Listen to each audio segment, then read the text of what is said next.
Hello, నేను రాముని మాట్లాడుతున్నాను. 10,000 ఉన్నాయా? నీకు ఒక మంత్లో ఇచ్చేస్తాను శాలరీ అందగానే. పంపిస్తున్నావా? సరే, థ్యాంక్ యూ రా. డబ్బులు వచ్చినట్టున్నాయి. మళ్ళీ గేమ్ స్టార్ట్ పడతి అట్టాడే రేమో విమానం వెళ్తుంది క్యాష్ అవుట్ కొట్టేస్తారు రే. ఏ, ఏ, ఏ, ఏ, ఆ, ఆ, అరే.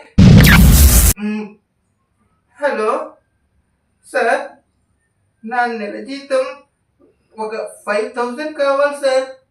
అంటే మా మామని బొంతలో పెట్టారు. హలో వెంకట్, మా అమ్మకి సీరియస్గా ఉందిరా, హాస్పిటల్కి అర్జెంటుగా తీసుకెళ్ళాలి. ప్లీజ్ రా, ఒక 3,000 ఉంటే ఎవరా, నీకు ఒక గంటలో పంపించేస్తాను. ప్లీజ్ రా. సరేనా? పంపిస్తావా?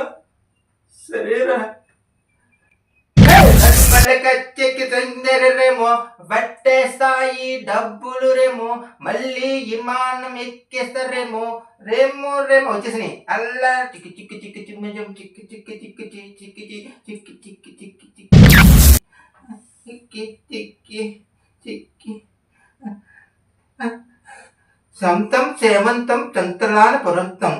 ఇటువంటి బెట్టింగ్ లాడి ఎందుకు ఇన్ని అప్పులు చేసావు? నాకు తెలియదు సార్, నేను ఆడలేదు సార్.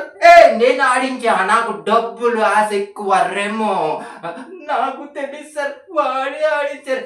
ఆయన ఎందుకు తిడుతున్నావు? ఆ రాముకి ఏమీ తెలీదు, ఆ రెమో గడి ఆడించాడు రా. సార్ నాకు నిజంగా తెలియదు సార్.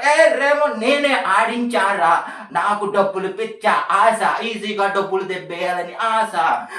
సార్ నాకు తెలియదు సార్, అసలు నేను ఆ గేముల్లో ఎప్పుడు వెళ్తున్నానో కూడా నాకు తెలియదు సార్.